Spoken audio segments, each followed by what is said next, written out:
The moment my dad said the words, "You're a leech. You can't stay here anymore," it felt like the air got sucked out of the room. It was my birthday. My 24th birthday, actually. The cake was still sitting on the kitchen table, candles half melted, frosting slightly smeared where my little cousin had poked it earlier.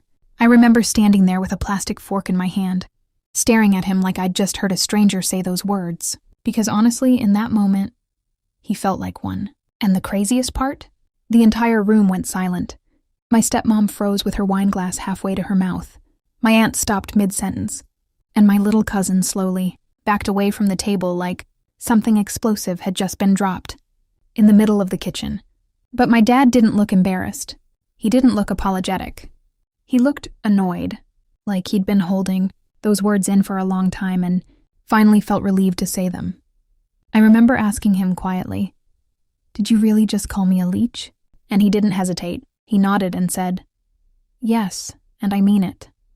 So here's my question for you before I even start explaining how things got this bad. If your own father kicked you out of the house on your birthday and called you a parasite in front of your entire family, would you walk away quietly? Or would you make sure he regretted it? Because what happened next changed our entire family forever. To understand why that moment hurt so much, you need to know what my life looked like before that day. My name is Alex, and growing up, my dad and I were inseparable. My mom passed away when I was 9. Cancer. Fast. Brutal. The kind that tears through a family before anyone has time to understand what's happening. After that, it was just the two of us for a long time. My dad worked construction.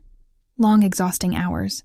But he always made time for me. We had this routine where every Friday night we'd order cheap pizza, watch old action movies, and he'd let me stay up way past my bedtime. Those nights meant everything to me. He wasn't perfect. He had a temper sometimes, and he could be stubborn as hell. But he was my dad, and I loved him more than anyone in the world. Things started changing when I was about 16. That's when he met Karen.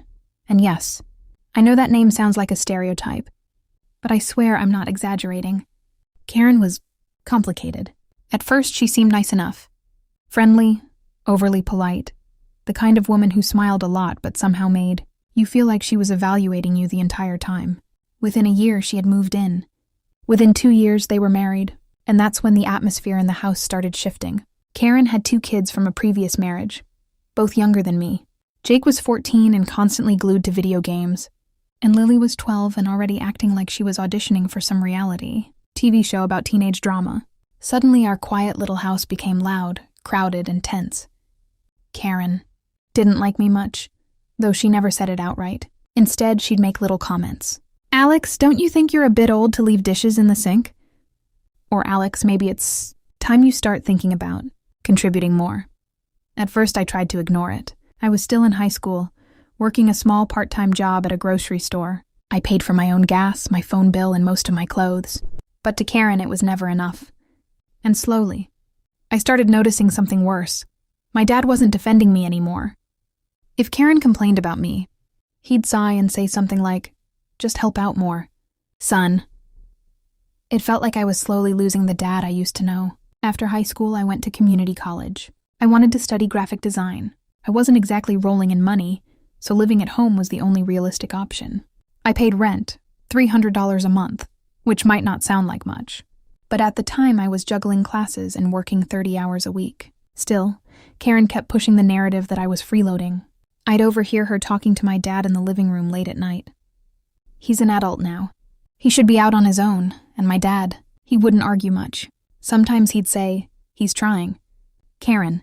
But the way he said it sounded tired, like he was just trying to keep the peace. Over the next few years, things got more tense. I graduated and started doing freelance design work. Some months were good, some months were slow. It's the nature of freelance, but Karen didn't see it that way.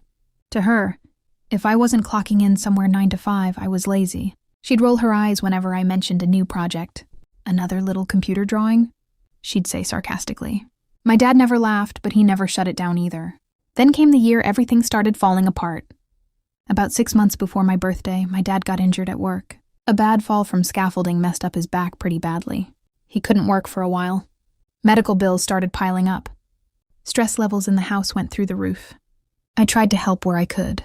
I picked up extra freelance work, started covering more groceries, even paid the electric bill one month when things got tight.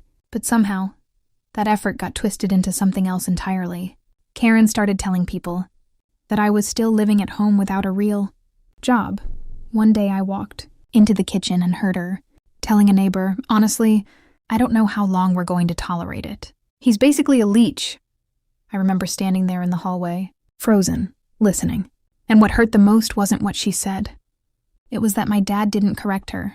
He just sat there quietly. That moment planted a seed of resentment in me that kept growing. Now fast forward to my 24th birthday. I almost didn't celebrate it. Things in the house had been tense for weeks. But my aunt insisted on coming over with a cake. "Family should celebrate birthdays," she said. So that evening, we all gathered in the kitchen. My aunt, my cousin, Karen, my dad, and me. The cake was chocolate with these ridiculous rainbow sprinkles on top. My aunt lit the candles and everyone half-heartedly sang "Happy Birthday." I blew out the candles, smiled politely, and was just about to cut the cake when Karen made one of her usual comments. She looked at me and said, "So Alex, have you thought about when you're moving out yet?" My stomach tightened. I tried to keep things light. "Eventually," I said. "Freelance work's been picking up."